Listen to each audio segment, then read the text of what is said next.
Hi, welcome to Renisha CS Edu World.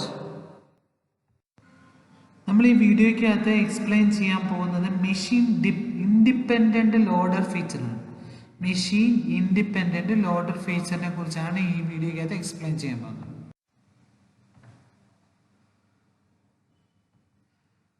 Okay, machine dependent loader ഫീച്ചറാണ് നമ്മൾ നേരത്തെ പഠിച്ചിരുന്നു. മെഷീൻ ഡിപ്പെൻഡൻറ്റ് ലോഡർ ഫീച്ചറിൻ്റെ അകത്ത് റീലൊക്കേഷനും പ്രോഗ്രാം ലിങ്കിങ്ങും ആണ് പറഞ്ഞത്. അതിനുവേണ്ടി നമ്മൾ യൂസ് ചെയ്യുന്നത് ലിങ്കിങ് ലോഡറും റീലൊക്കേഷൻ ലോഡറും ആണ് പറഞ്ഞത്. ഓക്കെ, അപ്പോൾ ഇതിൻ്റെ അത് പഠിക്കുന്നത് മെഷീൻ ഇൻഡിപെൻഡൻറ്റ് ലോഡർ ഫീച്ചറാണ്. ഇപ്പം മെഷീനുമായിട്ട് ഡിപ്പെൻഡൻ്റേ അല്ല. ഓക്കെ, ഇൻഡിപെൻഡൻ്റ് ആയിട്ടുള്ള ഫീച്ചേഴ്സ്, ലോഡറിൻ്റെ ഫീച്ചർ എന്തൊക്കെയാണ് എന്നുള്ളതാണ് ഇതിനകത്ത് പറയുന്നത്. ലോഡിങ്ങും ലിങ്കിങ്ങും എന്ന് പറയുന്നത് ഓപ്പറേറ്റിംഗ് സിസ്റ്റത്തിൻ്റെ ഒരു സർവീസാണ്, സർവീസ് ഫംഗ്ഷനാണ്. ലിങ്ക് ചെയ്യുക, ലോഡ് ചെയ്യുക എന്നൊക്കെ പറയുന്നത് ഓപ്പറേറ്റിംഗ് സിസ്റ്റമാണ് ശരിക്കും ചെയ്യേണ്ടത്. അപ്പം ഈ മെഷീൻ ഇൻഡിപെൻഡൻറ്റ് ലോഡർ ഫീച്ചറിനകത്ത് നമ്മൾ പഠിക്കുന്നത് രണ്ട് കാര്യങ്ങളാണ്: automatic library search and loader options. രണ്ട് കാര്യങ്ങളാണ് മെഷീൻ ഇൻഡിപെൻഡൻറ്റ് ലോഡർ ഫീച്ചർ നമ്മൾ പഠിക്കുന്നത്. ഏതൊക്കെയാണ്? Automatic library search and loader options. Machine independent feature നമ്മൾ രണ്ടെണ്ണം പറഞ്ഞത്. ഇതൊക്കെയാണ് ഓട്ടോമാറ്റിക് ലൈബ്രറി സെർച്ച്. ഓക്കെ, ഈ ഓട്ടോമാറ്റിക് ലൈബ്രറി സെർച്ചിൻ്റെ അകത്ത് നമ്മൾ ഹാൻഡിൽ ചെയ്യുന്നത് എക്സ്റ്റേണൽ റെഫറൻസിനെയാണ്. ഓക്കെ, നമ്മൾ എക്സ്റ്റേണൽ റെഫറൻസിനെ ഹാൻഡിൽ ചെയ്യാനായിട്ടാണ് ഓട്ടോമാറ്റിക് ലൈബ്രറി സെർച്ച് യൂസ് ചെയ്യുന്നത്. അപ്പം ഇത് പ്രോഗ്രാമർക്ക് ഈ സ്റ്റാൻഡേർഡ് ലൈബ്രറി നമ്മളൊന്നും പറഞ്ഞു കൊടുക്കേണ്ട കാര്യമില്ല. ഓക്കെ, ഇതിൻ്റെ അകത്ത് എന്താ ചെയ്യുന്ന വെച്ചാൽ ഒരു സ്റ്റാൻഡേർഡ് ലൈബ്രറി ഉണ്ട്. അപ്പം നമ്മൾ ഈ പ്രോഗ്രാമിൻ്റെ അകത്ത് നമുക്ക് ആ സ്റ്റാൻഡേർഡ് ലൈബ്രറി ഉള്ള കാര്യങ്ങൾ എഴുതി കൊടുക്കും. ഇപ്പം ഫോർ എക്സാമ്പിൾ, ഇപ്പം ഒരു സി പ്രോഗ്രാം എഴുതുന്ന ആൾക്കറിയാം, ആദ്യം നമ്മൾ എഴുതുന്ന ഹാഷ് ഇൻക്ലൂഡ് എന്നാണ്, അല്ലേ? ഇപ്പം ഹാഷ് ഇൻക്ലൂഡ് stdio.h എന്ന് പറഞ്ഞു കഴിഞ്ഞെങ്കിൽ standard input output header file എന്നാണ്. അപ്പം നമ്മൾ അങ്ങനെ എഴുതി കൊടുത്തു കഴിഞ്ഞാൽ എന്താണ് ചെയ്യുന്നത്?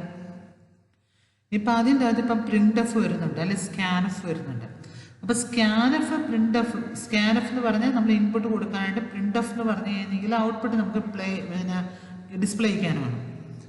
അപ്പം ഇങ്ങനെയുള്ള കാര്യങ്ങൾ നമ്മൾ സ്പെസിഫൈ ചെയ്ത് കൊടുക്കേണ്ട കാര്യമില്ല, ഓൾറെഡി അതിൻ്റെ അകത്തുണ്ട്. Okay, include hash include stdio.h standard input ഔട്ട്പുട്ടിൻ്റെ അകത്ത് ഓൾറെഡി അതിൻ്റെ അകത്ത് ഉണ്ട്. ഓക്കെ, അപ്പം അതിനെയാണ് പറയുന്നത്. അപ്പം സ്റ്റാൻഡേർഡ് സബ് റൂട്ടീനാണ്. അപ്പം നമ്മൾ പറഞ്ഞു കൊടുക്കേണ്ട കാര്യമില്ല, ഓൾറെഡി പ്രിൻ്റ് എന്ന് കൊടുത്തു കഴിയുമ്പോൾ അതിന് ഓൾറെഡി അത് സെർച്ച് ചെയ്ത് കണ്ടുപിടിക്കാൻ പറ്റും. ഓക്കെ, അത് എന്താണ് ചെയ്യേണ്ടതെന്നുള്ളത്. അപ്പം അതാ പറഞ്ഞിരിക്കുന്നത്, allow programmer to use standard subroutine without explicitly include them in the program to be loaded. Program നമ്മൾ ലോഡ് ചെയ്യുന്ന സമയത്ത് സെപ്പറേറ്റ് ആയിട്ട് നമ്മളൊന്നും ലോഡ് ചെയ്യേണ്ട കാര്യമില്ല. ഓക്കെ, എക്സ്പ്ലിസിറ്റ്ലി നമ്മളൊന്നും ചെയ്യേണ്ട കാര്യമില്ല. അതൊക്കെ എന്താണ്? സ്റ്റാൻഡേർഡ് ലൈബ്രറിക്ക് അതോ ഉള്ള കാര്യങ്ങളാണെങ്കിൽ നമ്മൾ സെപ്പറേറ്റ്ലി ലോഡ് ചെയ്യേണ്ട കാര്യമില്ല. ഓക്കെ, അപ്പം ഇങ്ങനെയുള്ള റൂട്ടീൻസ് ഓട്ടോമാറ്റിക്കലി എവിടെ നിന്നാണ്? ഈ ലൈബ്രറിയിൽ നിന്ന് ആവശ്യമുള്ളപ്പോഴത്തേന് എടുത്തിട്ട് ലിങ്ക് ചെയ്യിപ്പിച്ചോളും. മനസ്സിലായി? ഇങ്ങനെയുള്ള സബ് റൂട്ടീൻസ് ഓട്ടോമാറ്റിക്കലി അവിടെ നിന്ന് റിട്രീവ് ചെയ്യും ലൈബ്രറിയിൽ നിന്ന്. എന്നിട്ട് എന്ത് ചെയ്യും? ആവശ്യമുള്ളപ്പം അതിനെ ലിങ്ക് ചെയ്യിക്കുക. അതാണ് ഓട്ടോമാറ്റിക് ലൈബ്രറി സെർച്ചിന് അത് ചെയ്യുന്നത്. അതെങ്ങനെ ചെയ്യുന്നത് എന്നുള്ളതാണ് നമ്മൾ പഠിക്കാൻ പോകുന്നത് ഡീറ്റെയിൽ ആയിട്ട്. നെക്സ്റ്റ് ലോഡർ ഓപ്ഷൻ ആണ്. ലോഡറിൻ്റെ മെഷീൻ ഇൻഡിപെൻഡൻ്റ് ഫീച്ചറാണ്. നെക്സ്റ്റ് ഇൻഡിപെൻഡൻ്റ് ആയിട്ടുള്ള ഫീച്ചറാണ് ലോഡർ ഓപ്ഷൻ. ഈ ലോഡർ ഓപ്ഷൻ്റെ അകത്ത് ചെയ്യുന്നത് ലിങ്കിങ്ങിൻ്റെയും ലോഡിങ്ങിൻ്റെയും സമയത്ത് നമ്മൾ കോമൺ ആയിട്ട് യൂസ് ചെയ്യുന്ന കുറച്ച് ഓപ്ഷൻസ് ഉണ്ട്. അതേതാണെന്ന് വെച്ച് കഴിഞ്ഞാൽ അതിനെ സെലക്ട് ചെയ്യാം. Common options that can be select at the time of linking and loading. ലിങ്കിങ്ങിൻ്റെയും ലോഡിങ്ങിൻ്റെയും സമയത്ത് നമ്മൾ യൂസ് ചെയ്യുന്ന, കോമൺ ആയിട്ട് യൂസ് ചെയ്യുന്ന ഏതൊക്കെയാണോ അതിനെ നമ്മൾ സെലക്ട് ചെയ്യാം. അത് കമാൻഡ് ലൈനും ഒക്കെ വെച്ചിട്ടാണല്ലോ നമ്മൾ പഠിക്കും. ഓക്കെ, അപ്പോൾ ഇതാണ് എന്ന് മനസ്സിലായി. കുറച്ച് ഓപ്ഷൻസ് ഉണ്ട്, അത് ലിങ്കിങ്ങിൻ്റെയും ലോഡിങ്ങിൻ്റെയും സമയത്ത് എന്താണോ വേണ്ടത് അതിനനുസരിച്ച് നമ്മൾ സെലക്ട് ചെയ്യും. ഇതാണ് ലോഡർ ഓപ്ഷൻ്റെ അകത്ത് പഠിക്കുന്നത്. മനസ്സിലായോ? ഓട്ടോമാറ്റിക് ലൈബ്രറി സെർച്ചിൻ്റെ അകത്ത് പറയുന്നത് നമുക്കൊരു സ്റ്റാൻഡേർഡ് ലൈബ്രറി ഉണ്ട്. അപ്പം നമ്മളൊരു പ്രോഗ്രാമിൻ്റെ അകത്ത് നമ്മൾ സബ് റൂട്ടീൻസ് ഉണ്ടെങ്കിൽ ആ സ്റ്റാൻഡേർഡ് ലൈബ്രറിക്കകത്തുള്ളതാണെങ്കിൽ നമ്മൾ സെപ്പറേറ്റ്ലി ലോഡ് ചെയ്യേണ്ട ആവശ്യമില്ല. പ്രോഗ്രാം ലിങ്ക് ചെയ്യുന്ന സമയത്ത് അത് ഓട്ടോമാറ്റിക്കലി പോയി ലിങ്ക് ചെയ്തോളും. ലോഡ് ചെയ്യുന്ന സമയത്ത് അതിനാവശ്യമുള്ള എപ്പോഴാണോ അപ്പോൾ അത് പോയി ലിങ്ക് ചെയ്തോളും ലൈബ്രറി പോയി. അതാണ് ഓട്ടോമാറ്റിക് ലൈബ്രറി. ലോഡർ ഓപ്ഷൻ എന്ന് പറഞ്ഞെങ്കിൽ ലിങ്കിങ്ങിൻ്റെ ലോഡിങ്ങിൻ്റെ സമയത്ത് കോമൺ ആയിട്ട് ചില കാര്യങ്ങൾ ഓപ്ഷൻസ് നമ്മൾ സെലക്ട് ചെയ്യാം. ഓക്കെ, അതിനെയാണ് എന്ത് പറയുന്നത്, ലോഡർ ഓപ്ഷൻസ് എന്ന് പറയുന്നത്. അപ്പോൾ ഇതിനെക്കുറിച്ച് ഡീറ്റെയിൽഡ് ആയിട്ടാണ് നമ്മൾ പഠിക്കാൻ പോകുന്നത്. ഓട്ടോമാറ്റിക് ലൈബ്രറി സെർച്ച് ആണ്. ഈ ഓട്ടോമാറ്റിക് ലൈബ്രറി സെർച്ചിനകത്ത് സ്റ്റാൻഡേർഡ് സിസ്റ്റം ലൈബ്രറീസും അതിൻ്റെ അകത്തുള്ള സബ് പ്രോഗ്രാം ലൈബ്രറീസും ഉണ്ടെങ്കിൽ, ഇപ്പം ഹാഷ് ഇൻക്ലൂഡ് എന്ന് പറഞ്ഞിട്ടുള്ള നമ്മളൊരു ലൈബ്രറി ഓക്കെ ഹെഡർ ഫയലാണ് ഉള്ളത്. അപ്പം അതിൻ്റെ അകത്താണ് പ്രിൻ്റ് സ്കാൻഎഫ് ഒക്കെ ഉള്ളതെന്നുണ്ടെങ്കിൽ അതും എന്ത് ചെയ്തോളും, ഇത് സെർച്ച് ചെയ്തിട്ട് കണ്ടുപിടിച്ചോളും. അപ്പോൾ ഈ ഓട്ടോമാറ്റിക് ലൈബ്രറി സെർച്ച് അല്ലെങ്കിൽ ഓട്ടോമാറ്റിക് ലൈബ്രറി കോളിൻ്റെ അകത്ത് പ്രോഗ്രാമർ ഒന്നും ആക്ഷൻ എടുക്കേണ്ട കാര്യമില്ല. ഓക്കെ, പ്രോഗ്രാമർ ഒന്നും എടുക്കേണ്ട കാര്യമില്ല. എല്ലാം ചെയ്യുന്നത് ലിങ്കറാണ്, ലിങ്കിങ് ലോഡറാണ്. അപ്പം ഈ പ്രോഗ്രാമർ ഇപ്പം നമ്മൾ പ്രിൻ്റ് നമ്മൾ എഴുതി കൊടുത്തു കഴിഞ്ഞാൽ അതിൻ്റെ അകത്ത് പ്രോഗ്രാമർ അല്ല ബാക്കിയുള്ള കാര്യങ്ങളൊന്നും ചെയ്യുന്നത്. ഇപ്പം എക്സ്റ്റേണൽ റെഫറൻസസ് ഉണ്ട്. ഓക്കെ, സബ്റൂട്ടീൻ നെയിംസിൻ്റെ അകത്ത് ഒരു എക്സ്റ്റേണൽ റെഫറൻസ് ഉണ്ടെങ്കിൽ അത് ആ ആക്ഷൻ ഒന്നും എടുക്കേണ്ടത് ആരല്ല, പ്രോഗ്രാമർ അല്ല. അപ്പോൾ ഈ ഓട്ടോമാറ്റിക് ലൈബ്രറി സെർച്ചിന് വേണ്ടി ഹെൽപ്പ് ചെയ്യുന്നത് ലിങ്കിങ് ലോഡേഴ്സ് ആണ്. Linking loader support the automatic library search. Automatic library search support ചെയ്യുന്നത് ലിങ്കിങ് ലോഡർ ആണ്. ഓക്കെ ഓക്കെ അപ്പോൾ ഇതിൻ്റെ അകത്തെന്ന് പറഞ്ഞാൽ എല്ലാ ഒട്ടുമിക്ക ലിങ്കിങ് ലോഡേഴ്സും പ്രോഗ്രാമിനൊപ്പം ലൈബ്രറി കൂടി വെക്കാറുണ്ട്. ഓക്കെ, ആ ഒരു ലൈബ്രറിയിൽ ഇപ്പം ആ ലൈബ്രറിയിലുള്ള റൂട്ടീന് നമുക്ക് മെയിൻ പ്രോഗ്രാമിൽ വന്നാൽ അതിനെ റെഫർ ചെയ്യാൻ പറ്റും. ഓക്കെ, അതായത് ഇപ്പം ഫോർ എക്സാമ്പിൾ നമ്മൾ പറഞ്ഞു ഇച്ചിരി മുമ്പ്, ഇപ്പം മെയിൻ പ്രോഗ്രാമിൻ്റെ അതൊരു പ്രിൻ്റ് വന്നു കഴിഞ്ഞാൽ അത് ലൈബ്രറി പോയി ഉണ്ടോ എന്നുള്ളത് പോയി സെർച്ച് ചെയ്യും. ഓക്കെ, അങ്ങനെ ആണെങ്കിൽ അതെന്ത് ചെയ്യുക, അവിടേക്ക് അതിനെ റെഫർ ചെയ്യാം. ഓക്കെ, ഇതൊക്കെ ചെയ്യുന്നത് ലിങ്കിങ് ലോഡറാണ്. സാധാരണ ഓരോ ലൈബ്രറിയെയും ലോഡർ എന്ത് ചെയ്യും, ലോഡിങ്ങിൻ്റെ സമയത്ത് ആവശ്യമുണ്ട് ഈ ലൈബ്രറി. അപ്പോൾ ഈ ലൈബ്രറിയെ ലോഡിങ്ങിൻ്റെ സമയത്താണ് ലിങ്ക് ചെയ്യിപ്പിക്കുന്നത്. ഓക്കെ, കൂടാതെ ഇപ്പം അത് സ്റ്റാൻഡേർഡ് ലൈബ്രറി ആണെങ്കിൽ, അതുപോലെ അഡീഷണൽ ലൈബ്രറി നമുക്ക് വേണമെന്നുണ്ടെങ്കിൽ നമുക്ക് വേണമെങ്കിൽ സ്പെസിഫൈ ചെയ്ത് കൊടുക്കാം. നമ്മൾ സ്പെസിഫൈ ചെയ്യണം, പ്രോഗ്രാമർ സ്പെസിഫൈ ചെയ്യണം. അതിനുവേണ്ടി നമ്മൾ കൺട്രോൾ സ്റ്റേറ്റ്മെൻറ്റ് അല്ലെങ്കിൽ പാരാമീറ്റർ ലോഡേഴ്സിനകത്ത് പാസ് ചെയ്തിട്ടാണ് നമുക്ക് ലൈബ്രറി അഡീഷണൽ ലൈബ്രറി വേണമെന്നുണ്ടെങ്കിൽ ചെയ്യുന്നത്. അപ്പോൾ അഡീഷണൽ ലൈബ്രറി നമുക്ക് വേണം എന്നുണ്ടെങ്കിൽ എന്ത് ചെയ്യണം, ഒന്നുകിൽ കൺട്രോൾ സ്റ്റേറ്റ്മെൻറ്റ് അല്ലെങ്കിൽ പാരാമീറ്റർ ലോഡേഴ്സിനകത്ത് പാസ് ചെയ്തിട്ടാണ് ലൈബ്രറി നമ്മൾ സ്പെസിഫൈ ചെയ്യുന്നത്. ലിങ്കിങ് ലോഡർ ആണ് ഓട്ടോമാറ്റിക് ലൈബ്രറി സെർച്ചിന് സപ്പോർട്ട് ചെയ്യുന്നതെന്ന് പറഞ്ഞു. അതെങ്ങനെയാണ് സപ്പോർട്ട് ചെയ്യുന്നത് എന്നുള്ളതാണ് പറയുന്നത്. അപ്പം നമ്മൾ പറഞ്ഞു റെഫർ റെക്കോർഡിലുള്ള എല്ലാ സിമ്പിൾസിനെയും എന്ത് ചെയ്യും, ES ടാബിൻ്റെ അതുകൊണ്ട് എൻ്റർ ചെയ്ത് വെക്കും. എക്സ്റ്റേണൽ സിമ്പിൾ ടേബിളാണ് ES ടാബ് എന്ന് പറയുന്നത്. നമ്മൾ ഓൾറെഡി പഠിച്ചായിരുന്നു. അപ്പം റെഫർ റെക്കോർഡും ഡിഫൈൻഡ് റെക്കോർഡും ഉണ്ട്. കൺട്രോൾ സെക്ഷനകത്ത് റെഫർ റെക്കോർഡും വരും, ഡിഫൈൻഡ് റെക്കോർഡും വരും. അവർ റെഫർ റെക്കോർഡിൻ്റെ അകത്തുള്ള എല്ലാ സിമ്പിൾസിനെയും എന്ത് ചെയ്യും, ES ടാബിൻ്റെ അതുകൊണ്ട് എൻ്റർ ചെയ്ത് വെക്കും. അതിൻ്റെ അഡ്രസ്സ് കിട്ടുന്നത് ഡിഫൈൻഡ് റെക്കോർഡ് വെച്ചാണ്. ആ ഡെഫിനിഷൻ എവിടെയാണോ അവിടെ വെച്ചിട്ടാണ് നമുക്ക് എന്ത് കിട്ടുന്നത്, അതിൻ്റെ അഡ്രസ്സിനെ കിട്ടുന്നത്. അപ്പം ഡിഫൈൻഡ് റെക്കോർഡിൻ്റെ ഡിഫൈൻഡ് റെക്കോർഡ് എവിടെയാണോ ഉള്ളത് അപ്പം അതിനെ എന്ത് ചെയ്യും, ആ കിട്ടുന്ന അഡ്രസ്സിനെ ES ടാബിൻ്റെ അതുകൊണ്ട് എൻ്റർ ചെയ്യും. ഓക്കെ, ഒന്നുകൂടെ പറയാം. അതായത് റെഫർ റെക്കോർഡിലുള്ള എല്ലാ സിമ്പിൾസിനെ എന്ത് ചെയ്യും, ES ടാബിൻ്റെ അത് കൊണ്ടുവെക്കും. ലിങ്കിങ് ലോഡറിനകത്ത് നമ്മൾ പഠിച്ചതാണ്. അപ്പം ഇത് ചെയ്യുന്നത് പാസ് 1ൻ്റെ അകത്താണ്. പാസ് 1 ചെയ്ത് കഴിഞ്ഞ് ലാസ്റ്റ് ആയി കഴിയുമ്പോൾ പാസ് 1 കഴിയുമ്പോൾ നമ്മൾ ES ടാബാണ് അവിടെ ക്രിയേറ്റ് ചെയ്യുന്നത്. അപ്പോൾ ES ടാബിൻ്റെ അകത്ത് എന്തൊക്കെ കാണും, സിമ്പിളും കാണും, അതിന് കറസ്പോണ്ടിങ് അഡ്രസ്സും കാണും. അപ്പം ഈ റെഫർ റെക്കോർഡിൻ്റെ അകത്തുള്ള ഓരോ സിമ്പിൾസിനെ എന്ത് ചെയ്യുക, ES ടാബിൻ്റെ അകത്ത് കൊണ്ട് എൻ്റർ ചെയ്ത് വെക്കുക. ഓക്കെ, അപ്പോൾ അഡ്രസ്സ് എവിടെ വെച്ചായിരിക്കും, അത് എവിടെയാണോ ഡിഫൈൻ ചെയ്തേക്കുന്നത്, ആ ഡിഫൈൻ റെക്കോർഡ് ഉണ്ടല്ലോ, ആ ഡിഫൈൻ റെക്കോർഡ് ഉള്ളിടത്താണ് ആ പർട്ടിക്കുലർ സിമ്പിൾ ഡിഫൈൻ ചെയ്തിട്ടുണ്ടാവുക. ആ ഡിഫൈൻഡ് റെക്കോർഡിൻ്റെ അവിടെ വരുമ്പോഴത്തേന് എന്ത് ചെയ്യും, അഡ്രസ്സ് നമ്മൾ ES ടാബിൽ കൊണ്ടുപോയി അസൈൻ ചെയ്യും. ഓക്കെ, അപ്പം പാസ് 1 കഴിഞ്ഞ് കഴിയുമ്പം ഈ സിമ്പിളിൻ്റെ അഡ്രസ്സൊക്കെ ഫിൽഡ് ആയിരിക്കും. ഓക്കെ, സിമ്പിൾ അതിന് കറസ്പോണ്ടിങ് അഡ്രസ്സും പാസ് 1 കഴിയുമ്പോഴത്തേന് എന്തായിരിക്കും, ഫിൽഡ് ആയിരിക്കും. അങ്ങനെ ഫില്ലാകാത്തതായിരിക്കും external reference, unsolved external references ആണ് അങ്ങനെ കിടക്കുന്നത്.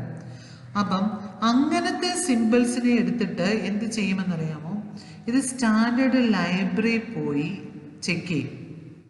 ഓക്കെ, ലോഡർ ലൈബ്രറി പോയി സെർച്ച് ചെയ്യും, കറസ്പോണ്ടിങ് ഡെഫിനിഷൻ അവിടെ ഉണ്ടോ എന്ന്. ഉണ്ടെങ്കിൽ ഓക്കെ അവിടെ നിന്ന് എടുത്തിട്ട് അതിൻ്റെ അഡ്രസ് പാർട്ടി കൊണ്ടുവെക്കും. മനസ്സിലായോ? ലോഡർ സെർച്ച് ചെയ്യും ആ റൂട്ടീനെ. ഓക്കെ, ആ സിമ്പിൾ എവിടെ കിടക്കുന്നതെന്ന്. ആ സിമ്പിൾ കിടക്കുന്നത് കണ്ടു കഴിഞ്ഞാൽ എന്ത് ചെയ്യും, ആ പാർട്ട് എവിടെയാണോ ആ പാർട്ട് കിടക്കുന്നത് അതിനെ എടുത്തിട്ട് ലോഡ് ചെയ്യും. ഇങ്ങനെയാണ് ഓട്ടോമാറ്റിക് ലൈബ്രറി സെർച്ചിൻ്റെ അകത്ത് ലിങ്കിങ് ലോഡർ ചെയ്യുന്നത്. മനസ്സിലായോ? അപ്പം പാസ് 1 ചെയ്യുക. പാസ് 1ൻ്റെ അകത്ത് എന്താ ചെയ്യുന്നത്, ES ടാബിനെ ക്രിയേറ്റ് ചെയ്യാണ് ചെയ്യുന്നത്. ആ ES ടാബിനെ ക്രിയേറ്റ് ചെയ്ത് കഴിഞ്ഞാൽ നമുക്ക് കുറച്ച് സിമ്പിൾസ് എന്തായിരിക്കും, ചിലപ്പം അൺറിസോൾവ്ഡ് ആയിട്ട് കിടക്കാം. അതായത് അൺറിസോൾവ്ഡ് എന്ന് പറഞ്ഞാൽ അതിൻ്റെ അകത്ത് അഡ്രസ് പാർട്ട് ഫില്ല് ചെയ്യാതെ കിടക്കാം. അങ്ങനെയുള്ള എക്സ്റ്റേണൽ റെഫറൻസ് വന്നു കഴിഞ്ഞാൽ ഇത് ലൈബ്രറി പോയി സെർച്ച് ചെയ്യും. അവിടെ ആ സിമ്പിൾസ് ഉണ്ടോ, എക്സ്റ്റേണൽ റെഫറൻസ് പറഞ്ഞിട്ടുള്ള ആ സിമ്പിൾസ് അവിടെ ഉണ്ടോ, അല്ലെ ആ റൂട്ടീൻ അവിടെ പ്രസന്റ് ആണോ എന്ന് ലോഡർ പോയി സെർച്ച് ചെയ്യും ലൈബ്രറിയിൽ. അവിടെ കിട്ടിക്കഴിഞ്ഞാൽ എന്ത് ചെയ്യും, ആ ഒരു പാർട്ടിനെ എടുത്തിട്ട് ഇവിടെ ലിങ്ക് ചെയ്യിപ്പിക്കും. ഇങ്ങനെയാണ് ഓട്ടോമാറ്റിക് ലൈബ്രറി സെർച്ച് ചെയ്യുന്നത്. പാസ് 1 കഴിയുമ്പോഴത്തേന് ES ടാബിൻ്റെ അകത്ത് എന്ത് കാണും, സിമ്പിൾസ് കാണും, പിന്നെ അഡ്രസ്സും കാണും എന്നാ പറഞ്ഞു. അപ്പം അതിന് കറസ്പോണ്ടിങ് അഡ്രസ്സ് ഇല്ല, അൺറിസോൾവ്ഡ് ആയിട്ടാണ് കിടക്കുന്നതെന്നുണ്ടെങ്കിൽ എന്ത് ചെയ്യുമെന്നാ പറഞ്ഞത്, അത് പോയി ലൈബ്രറി പോയി സെർച്ച് ചെയ്യും. ലൈബ്രറി പോയി സെർച്ച് ചെയ്തിട്ട് അവിടെ ലൈബ്രറിയിൽ ഉണ്ടെങ്കിൽ എന്ത് ചെയ്യുക, അതിനെ ഫെച്ച് ചെയ്തിട്ട് എടുക്കുക. ഓക്കെ, എക്സ്റ്റേണൽ റെഫറൻസ് ഉണ്ടെങ്കിൽ എന്ത് ചെയ്യണം, ആ സബ് റൂട്ടീനെ നമ്മൾ എടുക്കുക. അപ്പോൾ ഈ ഒരു ഇത് റിപ്പീറ്റഡ്ലി ചെയ്തുകൊണ്ടിരിക്കണം. കാരണം ഇപ്പം ലൈബ്രറി പ്രോസസ്സ് എന്ന് പറയുന്നത് റിപ്പീറ്റഡ് ആണ്. അപ്പം ഒരു പ്രാവശ്യം നമുക്ക് ഒരു സിമ്പിൾ വന്നു, ആ സിമ്പിൾ വന്നു കഴിഞ്ഞാൽ ലിങ്ക് ചെയ്യിക്കുക. അടുത്ത പ്രാവശ്യം വന്നു കഴിഞ്ഞാൽ എന്ത് ചെയ്യണം, അതുപോലെ ലിങ്ക് ചെയ്യിക്കണം. ഓക്കെ, അത് റിപ്പീറ്റഡ് ആയിട്ട് നമ്മൾ ചെയ്തുകൊണ്ടേയിരിക്കണം. ഓക്കെ, അപ്പോൾ ഒരു സിമ്പിൾ അല്ല ഒന്നിൽ കൂടുതൽ സിമ്പിൾ വരാം. അപ്പം ഒരു പ്രാവശ്യം സെർച്ച് ചെയ്തു, കണ്ടുപിടിച്ചു, അതുകൊണ്ട് വെച്ചു. അപ്പം അങ്ങനെ ഓരോ പ്രാവശ്യം നമ്മളിത് ചെയ്യണം. വേണമെങ്കിൽ നമുക്കിപ്പോൾ ഇത് സ്റ്റാൻഡേർഡ് സബ് റൂട്ടീൻ ഉണ്ട്, ഓൾറെഡി ഒരു സ്റ്റാൻഡേർഡ് സബ് റൂട്ടീൻ ഉണ്ട്. ഇപ്പോൾ പ്രിന്റ് എഫ് എന്ന് പറഞ്ഞിട്ട് ഓൾറെഡി ഒരു സ്റ്റാൻഡേർഡ് സബ് റൂട്ടീൻ ഉണ്ടെന്ന് വിചാരിക്കാം. അപ്പം നമുക്ക് അതിൻ്റെ അകത്തെ ഓവർ റൈഡ് ചെയ്യണം. ഓവർ റൈഡ് എന്ന് വെച്ചെങ്കിൽ ഇപ്പം ചെയ്യേണ്ടതല്ല, അതിന് ചില മാറ്റങ്ങൾ വരുത്തണമെന്നുണ്ടെങ്കിൽ പ്രോഗ്രാമർക്ക് ഈ സബ് റൂട്ടീനെ നമുക്ക് ക്രിയേറ്റ് ചെയ്യാനായിട്ട് പറ്റും. ലൈബ്രറി സബ് റൂട്ടീൻ ലൈബ്രറിയെ നമുക്ക് ക്രിയേറ്റ് ചെയ്യാനായിട്ട് പ്രോഗ്രാമർക്ക് പറ്റും. ഓക്കെ, മനസ്സിലായോ? ഇപ്പോൾ സ്റ്റാൻഡേർഡ് സബ് റൂട്ടീൻ്റെ അകത്ത് ലൈബ്രറിക്കകത്ത് ഉണ്ട് ഒരു ഫംഗ്ഷൻ, ഒരു സബ് റൂട്ടീൻ ഉണ്ടെന്ന് വിചാരിക്കും. ഇപ്പോൾ ഫോർ എക്സാമ്പിൾ പ്രിന്റ് എഫ് ഉണ്ട്. അപ്പം അതിൻ്റെ അകത്ത് നമുക്ക് കുറച്ച് ചേഞ്ചസ് പ്രോഗ്രാമർക്ക് വരുത്തണം. അതിന് ഓവർ റൈഡ് ചെയ്യണമെന്നുണ്ടെങ്കിൽ പ്രോഗ്രാമർക്ക് തന്നെ സ്വന്തമായിട്ട് എന്ത് ചെയ്യാം, റൂട്ടീൻസ് സബ് റൂട്ടീൻസ് ക്രിയേറ്റ് ചെയ്യാനായിട്ട് പറ്റും. സാധാരണ ഒരു ലൈബ്രറി എന്ന് പറയുന്നത് അസംബിൾഡ് വേർഷൻ അല്ലെങ്കിൽ കമ്പൈൽഡ് വേർഷൻ ആയിരിക്കും. സബ് റൂട്ടീൻ്റെ അസംബിൾഡ് അല്ലെങ്കിൽ കമ്പൈൽഡ് വേർഷൻ ആയിരിക്കും ലൈബ്രറീസിൻ്റെ അകത്ത് ഉണ്ടായിരിക്കുന്നത്. അതായത് ഇപ്പം നമുക്കറിയാമല്ലോ, ഒബ്ജക്റ്റ് പ്രോഗ്രാം ആയിട്ടായിരിക്കും സാധാരണ ലൈബ്രറീസിൻ്റെ അകത്ത് സബ് റൂട്ടീന് കാണുന്നത്. മനസ്സിലായോ? ലൈബ്രറീസിൻ്റെ അകത്ത് സബ് റൂട്ടീൻ സാധാരണ കാണുന്നത് ഒന്നുകിൽ അസംബിൾഡ് വേർഷൻ ആയിരിക്കും അല്ലെങ്കിൽ കമ്പൈൽഡ് വേർഷൻ ആയിരിക്കും. ഓക്കെ, അപ്പം അതുകൊണ്ട് ഇത് ഓരോ പ്രാവശ്യം സെർച്ച് ചെയ്യുക എന്ന് പറഞ്ഞു കഴിഞ്ഞാൽ വളരെ ബുദ്ധിമുട്ടാണ്. ഇപ്പം ഈ ലൈബ്രറി പോയി ഓരോ പ്രാവശ്യവും പോയി ഇത് സെർച്ച് ചെയ്യണം എന്ന് പറഞ്ഞു കഴിഞ്ഞാൽ ലൈബ്രറി ഫുള്ള് ആ ഡിഫൈൻ ചെയ്തിട്ടുള്ള എല്ലാ സബ് റൂട്ടീനിലും പോയി അതിൻ്റെ അഡ്രസ് പോയി എടുക്കുക എന്ന് പറഞ്ഞെങ്കിൽ ഇത് ഭയങ്കര ബുദ്ധിമുട്ടാണ് കേട്ടോ. Library search by scanning the defined record for all the object program on the library is quite inefficient. ഓരോ റെക്കോർഡിലും ഡിഫൈൻ ചെയ്തിരിക്കുന്ന ഇത് പോയി എടുക്കുക എന്ന് പറഞ്ഞു കഴിഞ്ഞെങ്കിൽ അത് എഫിഷ്യൻ്റ് അല്ല, ഇൻഎഫിഷ്യൻ്റ് ആണ്. അപ്പം എഫിഷ്യൻസി നമ്മൾ കൂട്ടാൻ വേണ്ടി എന്താ ചെയ്യുന്നതെന്ന് വെച്ച് കഴിഞ്ഞാൽ നമ്മൾ ഡിക്ഷണറിക്കകത്ത് സേവ് ചെയ്യുക. അപ്പം ഡിക്ഷണറിക്കകത്ത് നമ്മൾ സ്റ്റോർ ചെയ്ത് വെക്കുക. അപ്പം ഈ ഡിക്ഷണറിക്കകത്ത് എന്തായിരിക്കും ഉണ്ടായിരിക്കുന്നത്? റൂട്ടീന് കാണും, അതിൻ്റെ അഡ്രസ്സ് കാണും, പിന്നെ കൂടാതെ അതിൻ്റെ അകത്ത് എന്തൊക്കെയാണോ ആവശ്യമുള്ള ഡീറ്റെയിൽസ് അതെല്ലാം ഇതിൻ്റെ അകത്ത് കാണും, ഡിക്ഷണറിക്കകത്ത് കാണും. ഓക്കെ, അപ്പം എങ്ങനെയാണ് എഫിഷ്യൻസി കൂട്ടുക? ഈ സെർച്ചിൻ്റെ എഫിഷ്യൻസി കൂട്ടാൻ വേണ്ടി ഡിക്ഷണറിക്കകത്താണ് ഈ ലൈബ്രറീസിനെ കുറിച്ചുള്ള ഡീറ്റെയിൽസ് കൊണ്ടുവെക്കുന്നത്. ആ ഡിക്ഷണറിക്കകത്ത് എന്തൊക്കെ കാണും? ആ ഡിക്ഷണറിയുടെ അകത്ത് ആ റൂട്ടീൻ്റെ പേര് കാണും, അഡ്രസ്സ് കാണും, പിന്നെ എന്തൊക്കെയാണോ ആ ഡീറ്റെയിൽസ് വേണ്ടത് അതെല്ലാം ഈ ഡിക്ഷണറിക്കകത്ത്. ഈ OS ഒട്ടുമിക്ക ഓപ്പറേറ്റിംഗ് സിസ്റ്റവും ഇങ്ങനെയുള്ള ലൈബ്രറീസ് മെമ്മറി തന്നെ സൂക്ഷിച്ചു വെക്കാറുണ്ട്. ഓക്കെ, എന്തുവാണ് സെർച്ചിങ് എളുപ്പമാക്കാൻ വേണ്ടി ഇങ്ങനെയുള്ള ഡയറക്ടറിയെ മെമ്മറിക്കകത്ത് തന്നെ OS സൂക്ഷിച്ചു വെക്കാറുണ്ട്. ഓക്കെ, പ്രോഗ്രാമർക്ക് വേണമെങ്കിൽ തന്നെത്താനെ ലൈബ്രറി എഴുതി കൊടുക്കാനായിട്ട് പറ്റും. ഓക്കെ, ഈ ലൈബ്രറി എഴുതി കൊടുക്കാന്ന് പറഞ്ഞാൽ ഡിക്ഷണറി ഫോമിലാണ് നമ്മൾ സ്റ്റോർ ചെയ്ത് വെക്കുന്നത്. ഓക്കെ, അപ്പം അതിനെ സോൾവ് ചെയ്യുന്നത് എങ്ങനെയാണെന്ന് വെച്ചാൽ നമ്മൾ നേരത്തെ പറഞ്ഞായിരുന്നു. ഇപ്പം പ്രിൻ്റ് എന്ന് പറഞ്ഞെങ്കിൽ പ്രിൻ്റ് ഓവർറൈഡ് ചെയ്തിട്ട് വേണമെങ്കിൽ പ്രോഗ്രാമർക്ക് എഴുതി കൊടുക്കാം. അപ്പം ഇത് എങ്ങനെയാണ് സോൾവ് ചെയ്യുന്നതെന്ന് വെച്ച് കഴിഞ്ഞാൽ ആദ്യം റിസോൾവ് ചെയ്തിട്ടില്ല. ഇപ്പം നമ്മളൊരു ES ടാബ് ക്രിയേറ്റ് ചെയ്യുമ്പോൾ റിസോൾവ് ചെയ്തിട്ടില്ല എന്നുണ്ടെങ്കിൽ ഫസ്റ്റ് പ്രോഗ്രാമർ എഴുതി വെച്ചിട്ടുള്ള ലൈബ്രറി പോയി സെർച്ച് ചെയ്യാം. ഓക്കെ, അവിടെ ഉണ്ടെങ്കിൽ അത് വേണം ആദ്യം എടുക്കാൻ. ആ ലൈബ്രറിയിലും ഇല്ലെങ്കിൽ മാത്രമേ എന്ത് ചെയ്യാവുള്ളൂ, സ്റ്റാൻഡേർഡ് ലൈബ്രറി പോയി നോക്കാൻ പാടുള്ളൂ. അപ്പം ആദ്യം പ്രോഗ്രാമർ എഴുതി വെച്ചിട്ടുള്ള ലൈബ്രറിയിൽ ചെന്ന് നോക്കണം, റൂട്ടീൻ ഉണ്ട് എന്ന് നോക്കണം. ഇല്ലെങ്കിൽ എന്ത് ചെയ്യാവൂ, സ്റ്റാൻഡേർഡ് റൂട്ടീനിൽ ചെന്ന് അല്ലെ ലൈബ്രറി ചെന്ന് നോക്കാവൂ. മനസ്സിലായ എങ്ങനെയാന്ന്? നമ്മൾ പ്രോഗ്രാമർക്ക് നമുക്ക് റൂട്ടീൻ എന്തെങ്കിലും മാറ്റി കൊടുക്കണം എന്നുണ്ടെങ്കിൽ എഴുതി കൊടുക്കാൻ പറ്റും. ഇപ്പം സ്റ്റാൻഡേർഡ് റൂട്ടീൻ അത് ഞാൻ ഇപ്പം പറഞ്ഞു. ഇപ്പം പ്രിൻ്റ് പ്രിൻ്റ് എനിക്ക് കുറച്ച് കാര്യങ്ങൾ ചേഞ്ച് ചെയ്യണമെന്നുണ്ടെങ്കിൽ നമുക്ക് പ്രോഗ്രാമറിന് അത് എഴുതി കൊടുക്കാം. എഴുതി കൊടുത്തു കഴിഞ്ഞാൽ എങ്ങനെയാണത് വർക്ക് ചെയ്യുന്നതെന്ന് അറിയാമോ? ആദ്യം നമ്മൾ ES ടാബ് പാസ്വേഡിൻ്റെ അത് ക്രിയേറ്റ് ചെയ്യുമെന്ന് പറയും. അപ്പം അതിൻ്റെ അകത്ത് അൺറിസോൾവ്ഡ് ആയിട്ട് കിടക്കുന്ന സിമ്പിൾസ് ഉണ്ടെങ്കിൽ ആദ്യം ചെന്നിട്ട് പ്രോഗ്രാമർ ക്രിയേറ്റ് ചെയ്തിരിക്കുന്ന ലൈബ്രറി ചെന്ന് നോക്കും, ഓൾറെഡി അതിൻ്റെ അകത്തുണ്ടോ. ഉണ്ടെങ്കിൽ അതെടുക്കും, ഇല്ലെങ്കിൽ മാത്രം ഇത് പോയി സ്റ്റാൻഡേർഡ് ലൈബ്രറി പോയി സെർച്ച് ചെയ്തിട്ട് എടുക്കത്തുള്ളൂ.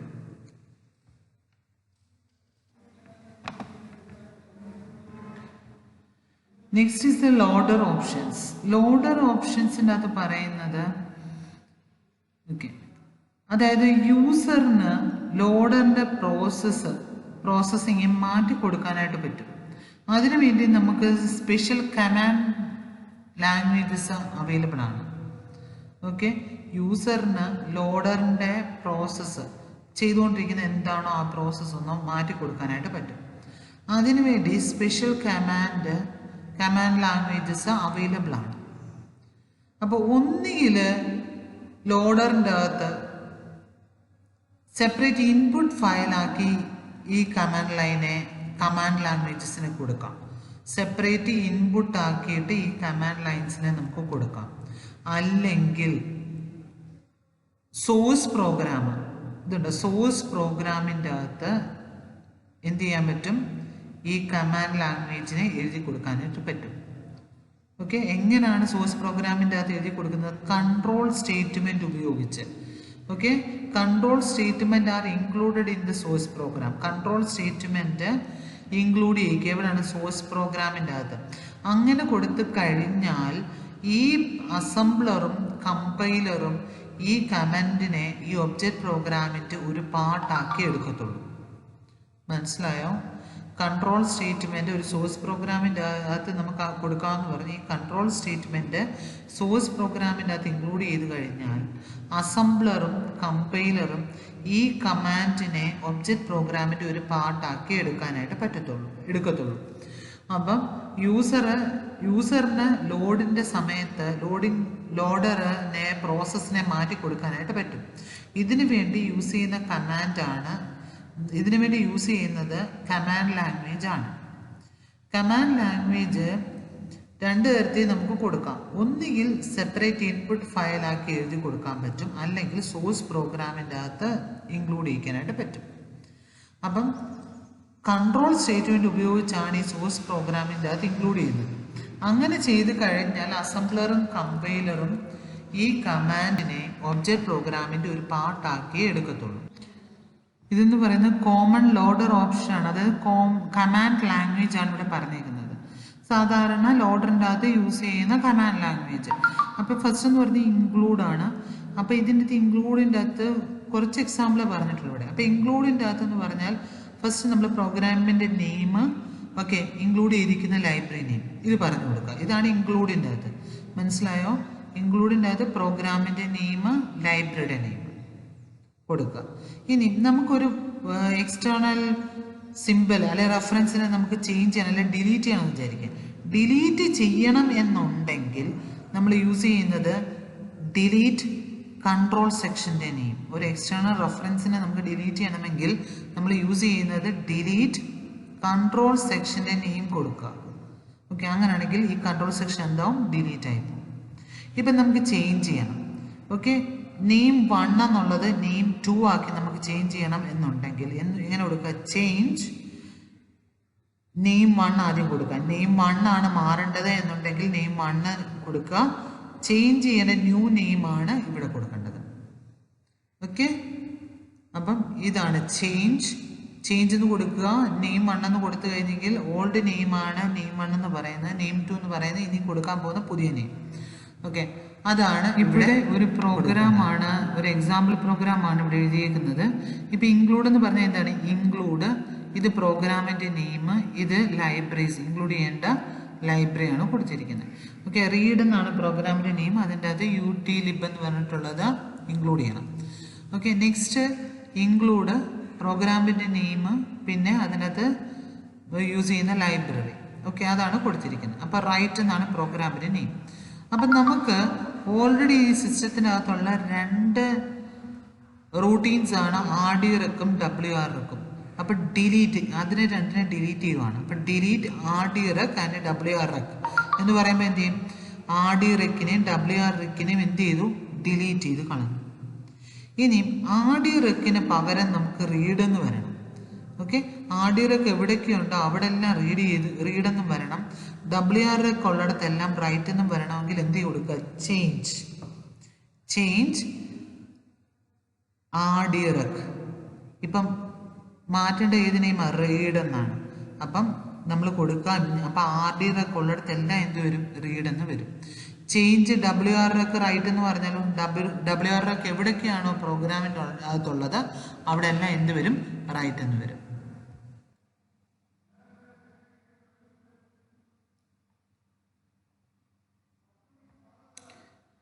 യൂസറിന് വേണമെങ്കിൽ ലൈബ്രറി ആഡ് ചെയ്യാനായിട്ട് പറ്റും. ആ ലൈബ്രറി ആഡ് ചെയ്യണമെങ്കിൽ നമ്മൾ കൊടുക്കുന്ന ഇങ്ങനെയാണ്. ലൈബ്രറി mylib എന്ന് പറഞ്ഞിട്ടുള്ള ലൈബ്രറിയാണ് ആഡ് ചെയ്യേണ്ടതെന്നുണ്ടെങ്കിൽ ലൈബ്രറി എന്ന് കൊടുത്തിട്ട് mylib എന്ന് കൊടുത്താൽ മതി. അപ്പം ഇങ്ങനെ കൊടുത്തു കഴിയുമ്പോൾ ഇത് ആദ്യം ചെയ്യുന്ന എന്താണെന്ന് വെച്ചെങ്കിൽ ഒരു എക്സ്റ്റേണൽ സിമ്പിൾ വന്ന് ഇപ്പം ES ടാബിൻ്റെ അകത്ത് അൺറിസോൾവ്ഡ് ആയിട്ട് കിടക്കുവാണെങ്കിൽ ആദ്യം പോയി ഇത് സെർച്ച് ചെയ്യുന്നത്, ഓക്കെ, ആദ്യം പോയി ഇത് വന്ന് നോക്കുന്നത് ഈ ലൈബ്രറിയിലാണ്. ഓക്കെ, അതായത് പ്രോഗ്രാമർ ക്രിയേറ്റ് ചെയ്തിട്ടുള്ള ലൈബ്രറിയിലാണ്. സ്റ്റാൻഡേർഡ് ലൈബ്രറി പോകുന്നതിന് മുമ്പ്, സിസ്റ്റം ലൈബ്രറി പോകുന്നതിന് മുമ്പ് ആദ്യം പോയി ഇവിടെ വന്ന് സെർച്ച് ചെയ്യും. ഈ ലൈബ്രറി വന്ന് സെർച്ച് ചെയ്യും. ഇവിടെ ഇല്ല എന്നുണ്ടെങ്കിൽ മാത്രം എന്ത് ചെയ്യത്തുള്ളൂ? സ്റ്റാൻഡേർഡ് ലൈബ്രറി പോയി സെർച്ച് ചെയ്യത്തുള്ളൂ. അപ്പം ഇങ്ങനെ അവിടെയും ഇല്ലെങ്കിൽ മാത്രമേ എന്ത് വരത്തുള്ളൂ? ലോഡിങ്ങിന് എറർ വരത്തുള്ളൂ. നമുക്കിപ്പോൾ ഒരു പ്രോഗ്രാമിൻ്റെ അകത്ത് ആവശ്യമില്ലാത്ത എക്സ്റ്റേണൽ സിമ്പിൾസിനെ നമുക്ക് കളയണം, റിസോൾവ് ചെയ്യണമെന്നുണ്ടെങ്കിൽ നമുക്ക് അതിനുവേണ്ടി യൂസ് ചെയ്യുന്നതാണ് നോ കോൾ എന്ന് പറഞ്ഞിട്ടുള്ള കമാൻഡ് ലാംഗ്വേജ്. അപ്പം നോ കോൾ എന്ന് പറഞ്ഞിട്ട് നെയിം കൊടുത്തു കഴിഞ്ഞാൽ അങ്ങനെയാണെങ്കിൽ അങ്ങനെയുള്ള ഈ നെയിംസ് പറഞ്ഞിരിക്കുന്നതൊന്നും ലോഡ് ചെയ്യത്തില്ല, മെമ്മറിയിൽ ലിങ്ക് ചെയ്യിക്കേണ്ട കാര്യമില്ല, ലോഡ് ചെയ്യിക്കേണ്ട കാര്യമില്ല. അപ്പോൾ അതുകൊണ്ട് അത്ര ഓവർ ഹെഡ് എന്ത് ചെയ്യും, അൺനെസസറി ആയിട്ടുള്ള ഓവർ ഹെഡ് നമുക്ക് അവിടെ കുറയ്ക്കാൻ പറ്റും, നമുക്ക് സ്പേസ് അവിടെ സേവ് ചെയ്യാനായിട്ട് പറ്റും. ഓക്കെ, അപ്പം നോ കോൾ ഇപ്പം നെയിം എന്ന് കൊടുത്തു. ഓക്കെ, നെയിം എന്നാണ് കൊടുക്കുന്നത് അതിൻ്റെ സിൻടാക്സ്. ഇപ്പം ഫോർ എക്സാമ്പിൾ നമുക്കൊരു പ്രോഗ്രാമിൻ്റെ അകത്ത് സ്റ്റാൻഡേർഡ് ഡീവിയേഷൻ, പ്ലോട്ട്, കോറൽ ഇത്തരം കാര്യങ്ങൾ ഉണ്ടെന്ന് വിചാരിക്കുക. നമുക്കതിൻ്റെ ആവശ്യമില്ല ആ പ്രോഗ്രാമിൻ്റെ അകത്തൊന്നുണ്ടെങ്കിൽ നോ കോൾ കണ്ടോ, സ്റ്റാൻഡേർഡ് ഡീവിയേഷൻ, പ്ലോട്ട്, കോറൽ എന്ന് പറഞ്ഞു കഴിഞ്ഞാൽ അതിനെ ഒന്നും അത് കൺസിഡർ ചെയ്യത്തില്ല.